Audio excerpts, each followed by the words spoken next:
you're fired. He's trying to tell us he cares about the middle class? Give me a break. That's a bunch of malarkey. Why you are not middle class. You've heard it so much that you're sick of it at this point. Whether it's on the news or on those YouTube videos you can't get enough of, you would have heard that the middle class is shrinking. Naturally, you would have also asked yourself if you are part of that middle class.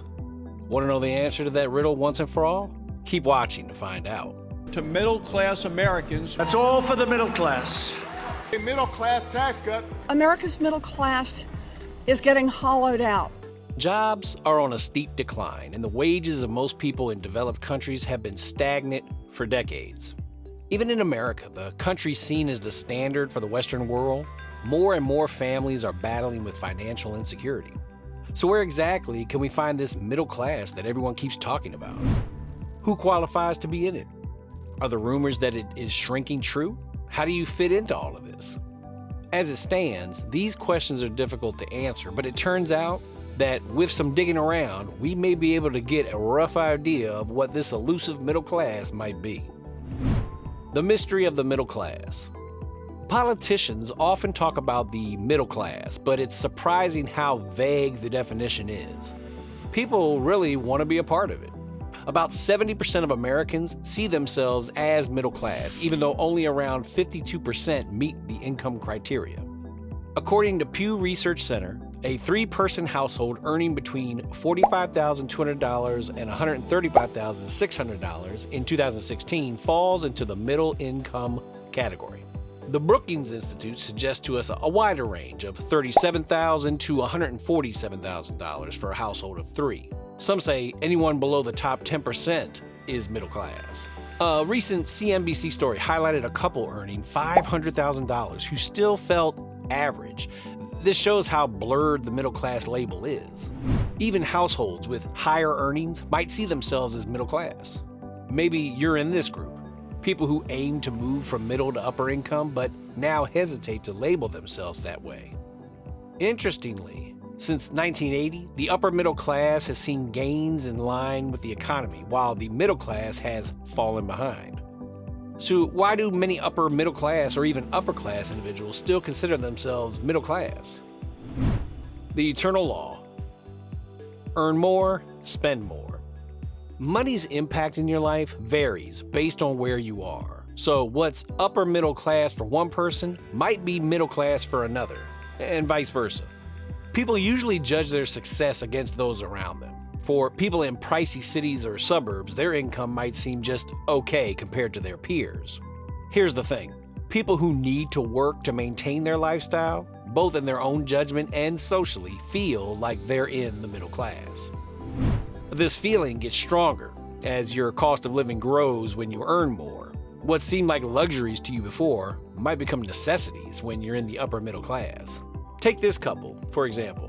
One wealth advisor called Natalie Schmook shared a story about consulting a couple making $450,000 a year, which dropped to $275,000 post-taxes. After paying for housing, which was almost six figures, and private school for two kids, they might have been left with around $135,000 a year. This example perfectly summarizes what happens when people start earning higher amounts. The real pitfall of earning more is lifestyle creep, where you think your family needs to spend six figures annually post-taxes to be happy and healthy. Many people who misclassify themselves as middle class may simply be oblivious to how the other half lives. One of the biggest ways to not feel like you're struggling when you're doing better than the most of the world is to actually go out and meet the rest of the world. The rich need money too. So here's the deal. A bunch of workers in the US were basically told they could live the American dream, have a good job, buy a house in the suburbs, and raise kids comfortably. But now, with living costs going up and jobs changing, it's like that dream's slipping away for a lot of them. Housing's gotten pricier, and that's making it seem like you're not as well off as you'd like to be. And these worries aren't just hitting one group. Even some of the upper middle class, who might be stretching their wallets to maintain their lifestyle, feel lost in the money department. Part of this mess is also because of the infamous market collapse of 2008, when things got real messy. 2008 was a tumultuous year for the economy. The housing market collapse created one financial crisis after another, and it often seemed as if the news could only get worse. Loads of people who you might think had it all together got hit hard. They lost jobs, had to sell homes, and these weren't just regular jobs. We're talking about professionals here. Even though things are looking better now with more jobs, there's still plenty of people who don't feel like they're fully back on track. There's also this other important thing that plays a major factor, and that is the crazy $1.5 trillion student loan debt hanging over 44 million folks in the US. And you know what's interesting about it? Those white-collar workers in the upper middle class seem to be all about going into a mountain of debt for a fancy college degree and the cool status that comes with it. Also, among this group is those who go for multiple degrees without really thinking about the money part. Will they even make enough cash later to pay off these loans? Not likely.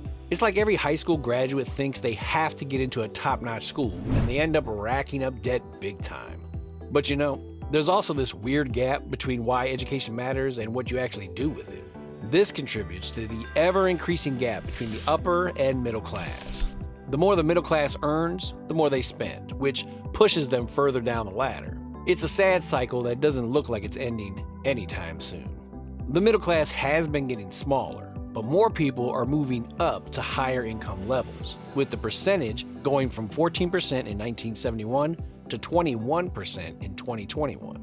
Some unlucky citizens are also moving down to lower incomes, with the percentage of those in the lower class going from 25% in 1971 to 29% in 2021. This happened gradually over time, with middle class numbers dropping each decade until 2021. Household incomes went up since 1970, but the middle class didn't gain as much as the rich folks. Back in 1970, middle-class households had around $59,934, and in 2020, they had about $90,131. During this period, there were a lot of ups and downs, especially from 2000 to 2010, which is now called the lost decade. Basically, the wealthy made out like bandits between 1970 and 2020, with their incomes going up 69%. From $130,008 to an intimidating $219,572. Meanwhile, lower income folks saw their median income crawl up from $20,604 to $29,963, which is about a measly 45% increase compared to the rest. So, naturally, the income gap got wider. In 2020, the rich folks made 7.3 times what the lower income folks made, and the rich made 2.4 times more than the middle class. Are you beginning to see the picture? Getting into the top 1% isn't easy. The cultural symbols representing upper income statuses also influence how individuals perceive their own wealth. Many people in the upper middle class might not identify with the elite figures featured in media, even though their daily lives may include things like juice bars. If someone can't afford extravagant vacations each year, do they truly belong to anything other than the middle class? In a society filled with figures like the Kardashians, Real Housewives, and sport contracts worth hundreds of millions, our understanding of upper class status has become somewhat distorted. A considerable number of individuals observe media portrayals and assume that's what constitutes the upper class, though in reality, that pertains to the incredibly rare 0.00001% rather than the broader 1%. This observation holds true in the business realm too, where individuals in the tech industry benefit from astounding valuations and successful exits using their rewards to acquire exclusive air-cooled Porsches. The political landscape isn't currently conveying a comforting depiction of wealth. The two presidents who sat in office before Joe Biden offer us a prime example of this disparity. Obama really wanted to stick it to the rich guy, while the former president, Donald Trump, was the rich guy. So what is the middle class? In essence, many Americans likely perceive identifying as middle class as socially acceptable. This perception could be closely tied to the emotional connection between money and one's sense of self. Ultimately, money largely revolves around emotions, how they perceive it, its potential impact on you, and your expectations surrounding it.